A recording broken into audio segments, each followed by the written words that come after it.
Mga kapatid, let's read verse 39. Ito na yung nagmakawa si Esau na basbasan din siya ni Isaac ng kanyang ama.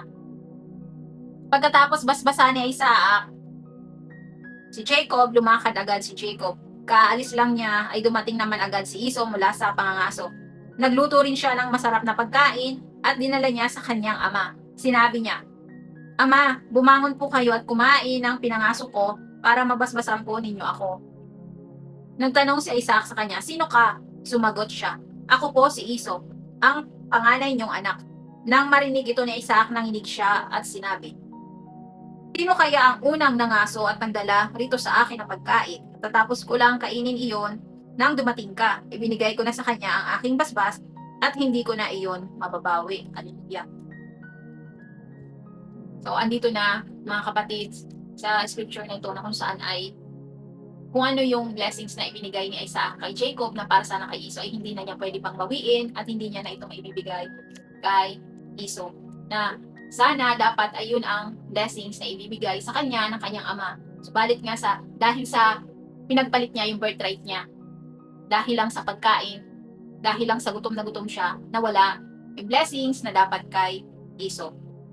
Subalit mga kapatid, talagang yun ang nakatakdang mangyari dahil nga sa propesiya ng ating Panginoon na binasa ko sa inyo, dahil nga sa nagtanong si Rebecca, di ba? Dahil mga sanggol na nasa kanya sinapupunan ay nagkakagulo, nag-aaway, nagtutulakan. Ang sabi ng ating Panginoon ay,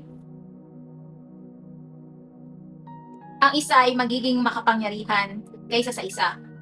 Ang nakatatanda ay maglilingkod sa nakababata niyang kapatid. Hallelujah.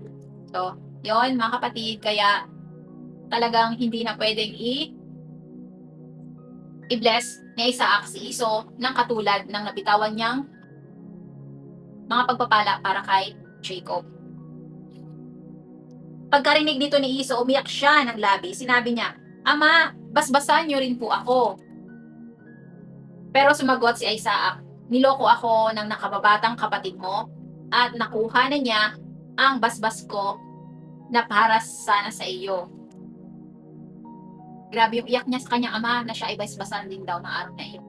Subalit nga, sa ginawa ni Jacob, na naloko nga raw si Isaac ng kanyang kapatid na si Jacob, ay wala na siyang makukuhang basbas ng katulad kay Jacob. Sinabi ni Esau, "Pangalawang beses na ito na niloko niya ako. Kaya pala Jacob, ang pangalan niya, kinuha na niya ang karapatan ko bilang panganay at ngayon kinuha pa niya ang basbas na para sa akin." Pagkatapos nagtanong siya, "Ama, wala na po bang natitirang basbas na para sa akin?" Sumagot si Isaac, "Ginawa ko na siya na maging iyong amo at ginawa ko rin ang lahat ng kamag-anak nyo na maging mga alipin niya. Ibinigay ko na sa kanya ang saganang pagkain at inumin. Kaya ano pa ang maibibigay ko para sa iyo, anak?" Yon, mga kapatid, ang mga pagpapala na ibinigay ni Isaac kay Jacob. Napakalaking pagpapala na ibinigay niya kay Jacob. Kaya ganoon na lamang ang panghihinayang na dapat sana ay kay Esau napunta yung pagpapala na yun. Nagmakaawa pa si Esau sa kanyang ama, "Ama, wala na po bang kahit isang basbas? Basbasan niyo rin po ako." At patuloy ang kanyang paghahagulgol. Umiyak ng todo itong si Esau. Sa panghihinayang niya talaga na basbas na para sa kanya na kinuha o napunta kay Jacob. Kaya mga kapatid, ang pinaka-lesson nito para sa atin ay yung panandali ang kaginhawaan na ang akala mo yun ay makakapagpasaya pala sa'yo. Ang akala mo yun ang makakapagbigay sa'yo ng solusyon na sa huli pala ay iyong pagsisisihan. Tulad ng ginawa ni Esau.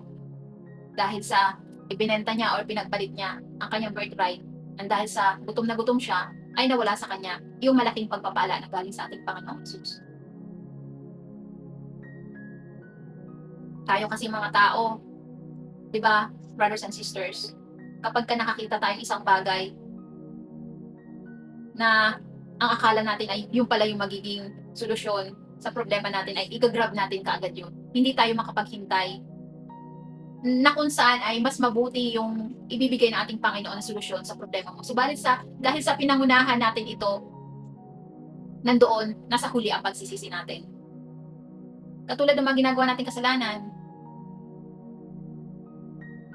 nang sa dulo pala nito ang kahantungan natin ay itatapon pala tayo sa nagbabagang apoy. Halimbawa, ikaw nakakilala ka na sa ating Panginoong Hesus, bigla kang tumalikod kasi nandoon na yung panamlay mo, nandoon na yung nanawa ka maghintay dahil nakakita ka na isang opportunity nang sinabi mo ay yun ang mas mabuti kaysa sa maghintay ka at magtiyaga sa ibibigay ng ating Panginoong Hesus. So, dahil nga sa hindi ka nakapaghintay, ipinagpalit mo yung solusyon or yung blessings na galing sa ating Panginoong Hesus. So, dumating na sa point na nagkasala ka na. Kaya mas mabuti talaga mga kapatid na bago tayo gumawa ng desisyon, i-consider natin ang ating Panginoong Hesus. Alam mo yun na huwag natin siyang babaliwalain. Lahat ng problema natin, ibigay natin sa Kanya, i-surrender natin sa Kanya. Dahil alam naman natin mga kapatid, di ba, na kapag ito ay galing sa ating Panginoong Hesus, napaka-perfect niyan. Sabi nga ni Pastor Stephen is kapag ito ay galing sa ating Panginoong Hesus, GPP, good, pleasing, and perfect. Tayo mga tao, kapag sa ating galing yung mga desisyon, di ba, nandoon na yung palaging nasa mali tayong desisyon, palaging nasa huli ang ating pagsisisi. Tulad na lang ni Iso. So mga kapatid, kapag ito ay galing sa ating Panginoong Hesus, napaka-perfect nito. Yun ang palagi nating tatandaan. Huwag na huwag tayong gagawa ng isang desisyon na sa dulo nito ay may kahantungan ng pagsisisi. Palagi ang desisyon na hindi pinag-iisipan ay palagi yan na nasa huli ang pagsisisi. Kaya, brothers and sisters, as a prophetic reminder, each and every one of you, before you make a decision, before you make a things for your life, you need to consider our Lord Jesus. Always surrender all your plans, all your decisions, all your work, even your life. You surrender it to our Lord. Kasi kapag ka nandoon talaga yung fully surrender tayo sa ating Panginoong Hesus, makikita nyo, brothers and sisters, ang miracle ng ating Panginoong Hesus sa buhay mo. Makikita nyo kung paano kumilos ang Panginoon sa buhay nyo. Makikita nyo kung paano solusyonan ng ating Panginoong Hesus ang mga problema nyo. The Bible says, brothers and sisters, Proverbs 16:3, commit your works to the Lord, and your thoughts will be established. So, yung mga ginagawa natin, palagi lang natin ialay sa ating Panginoong Hesus, at siya yung gagawa ng ways upang ang lahat ng mga ginagawa mo ay ang ating Panginoon ang magpapasagana nito. Kaya palagi mo lang ibigay, ialay mo palagi. Dapat palagi yung ginagawa mo is para sa ka-glorify natin Panginoong Hesus, or nandoon yung sinasabi mo sa Kanya lahat ng plano mo kasi nagtitiwala ka sa Kanya. Proverbs chapter 3, verse 5 and 6. Trust in the Lord with all your heart and lean not all your understanding. In all your ways, acknowledge Him and He shall direct your paths. So, kapag nandoon yung buong pagtitiwala natin sa ating Panginoong Hesus, ay ida-direct niya yung tamang daan na kung saan ka dapat dumaan. Hindi ka padadaanin ng ating Panginoong Hesus na kung saan ay mapapahama ka. Kaya napaka-importante talaga mga kapatid na lahat ng mga plano mo sa buhay, lahat ng desisyon mo, i-consider mo or sabihin mo sa ating Panginoong Hesus. Dahil tuturuan ka pa niya kung ano yung mga dapat mo pang gawin, kung ano pa yung mga kulang mo, kung saan ka pupunta. Amen, brothers and sisters? Psalms 37, verse 5, commit your way to the Lord, trust also in Him, and He shall bring it to pass. So, kapag lahat ng ginagawa natin ay nandoon na kinukumit talaga natin sa ating Panginoong Hesus, at yung buong tiwala ang kailangan nating Panginoong Hesus. Tiwala, buong tiwala, hindi dapat kalahati, hindi 1/4, dapat, kung pwede pa nga is 110%, lampas pa ng 100%, talagang buong tiwala. hindi dapat kalahati. Dahil kung ano man yung pagtitiwalang yon, ay makikita mo na lahat ng mga kinumit mo sa ating Panginoong Hesus ay mangyayari. Amen. Grabe. So, yon yung mga scriptures na napapaloob sa Biblia na giving your plans to God. Hallelujah. So, mga kapatid, let's continue na. Nasa ano na tayo? Verse 39.